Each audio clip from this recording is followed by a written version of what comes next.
Hello everyone. तो आज आम मयूरभंज होमगार्ड पर आउ एक रचना को डिस्कस करूँ एवं आज विषय वस्तु रही मयूरभंज पर्यटन स्थली और संस्कृति। तो आज प्रथम पॉइंट उपक्रम। ओडिशार उत्तर भागରେ अवस्थित मयूरभंज जिला केवल एक प्रशासनिक अंचल नुहे बरং यह प्रकृति और परंपरार एक जीवंत संग्रहालय। क्षेत्रफल दृष्टि ओडिशार सबुठारु बड़ जिला। एही माटीर प्रत्येकटी धूलिकणारे भंज वंशर वीरत्व एवं प्राकृतिक शोभाराशि भरी रही। शिमिଳିପାଳର ଶ୍ୟାମଳ ବନାନୀ ଠାରୁ ଆରମ୍ଭ କରି ଛଉ ନୃତ୍ୟର ତାଳେ ତାଳେ ଏହି ଜିଲ୍ଲାର ବିଶ୍ୱ ଦରବାର ନିଜର ଏକ ସ୍ୱତନ୍ତ୍ର ପରିଚୟ ସୃଷ୍ଟି କରିଛି। 2 ନମ୍ବର ପଏଣ୍ଟ ରହିଛି ନାମକରଣ ଓ ଐତିହାସିକ ଗୌରବ। ମୟୂରଭଞ୍ଜ ନାମକରଣ ପଛରେ ଏକ ସୁନ୍ଦର ଇତିହାସ ଅଛି। କୁହାଯାଏ ଯେ ପୂର୍ବରୁ ଏଠାରେ ମୟୂର ବଂଶ ଏବଂ ଭଞ୍ଜ ବଂଶର ରାଜାମାନେ ଶାସନ କରୁଥିଲେ, ଯାହାର ନାମ ଅନୁସାରେ ଏହି ଜିଲ୍ଲାର ନାମ ମୟୂରଭଞ୍ଜ ହୋଇଛି। ଏହି ଜିଲ୍ଲାର ରାଜକୀୟ ପ୍ରତୀକରେ ଆଜି ମଧ୍ୟ ଦୁଇଟି ମୟୂରଙ୍କ ଚିତ୍ର ଦେଖିବାକୁ ମିଳେ। ଭଞ୍ଜ ବଂଶର ରାଜାମାନେ ଅତ୍ୟନ୍ତ ପ୍ରଜାବତ୍ସଳ ଏବଂ କଳାପ୍ରିୟ ଥିଲେ। ବିଶେଷ କରି ମହାରାଜା ଶ୍ରୀରାମଚନ୍ଦ୍ର ଭଞ୍ଜଦେଓଙ୍କୁ ଆଧୁନିକ ମୟୂରଭଞ୍ଜର ନିର୍ମାତା କୁହାଯାଉଥିଲା। ତାଙ୍କ ଶାସନ କାଳରେ ବାରିପଦାରେ ବିଦ୍ୟୁତ ସେବା, ରେଳ ଚଳାଚଳ, ପାଠାଗାର ଏବଂ ଡାକ୍ତରଖାନା ଭଳି ଅତ୍ୟାଧୁନିକ ସୁବିଧା ଉପଲବ୍ଧ ହୋଇଥିଲା। 1 ଜାନୁଆରୀ 1949ରେ ଏହି ସ୍ୱାଧୀନ ଗଡ଼ଜାତ ରାଜ୍ୟଟି ଓଡ଼ିଶା ସହିତ ମିଶ୍ରିତ ହୋଇଥିଲା।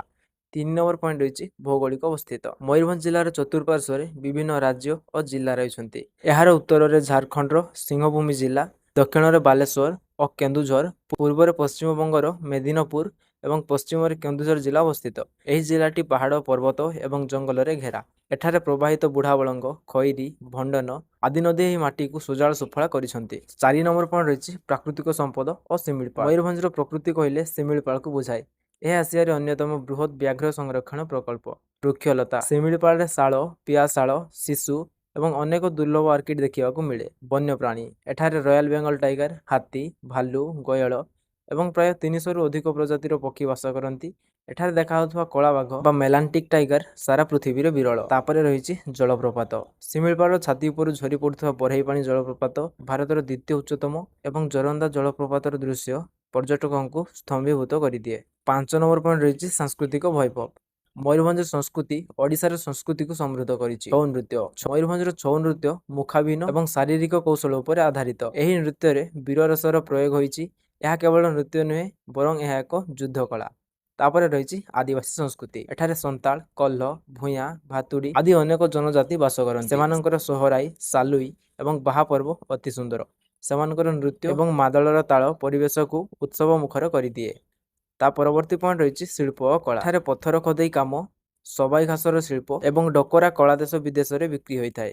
6 ନମ୍ବର ପଏଣ୍ଟ ରହିଛି ପର୍ଯ୍ୟଟନ ସ୍ଥଳୀ। ମୟୂରଭଞ୍ଜରେ ଦର୍ଶନୀୟ ସ୍ଥାନ ଅଭାବ ନାହିଁ। ପ୍ରଥମ ପଏଣ୍ଟ ଖିଚିଂ, ଭଞ୍ଜ ରାଜାଙ୍କ ପୁରାତନ ରାଜଧାନୀ। ଏଠାରେ ଥିବା ମା କିଚକେଶ୍ୱରୀଙ୍କ ମନ୍ଦିର କଳା ମୁଗୁନି ପଥରରେ ନିର୍ମିତ ଏକ ଅପରୂପ ସ୍ଥାପତ୍ୟ। ସେକେଣ୍ଡ ପଏଣ୍ଟ ରହିଛି ଦେବକୋଟ, ଏକ ଆଧ୍ୟାତ୍ମିକ ଏବଂ ପ୍ରାକୃତିକ ପର୍ଯ୍ୟଟନ ସ୍ଥଳ। ପାହାଡ଼ କୋଳରୁ ଝରୁଥିବା ପାଣି ଏବଂ ମା ଅମ୍ବିକାଙ୍କର ଏଠାରେ ଆକର୍ଷଣ।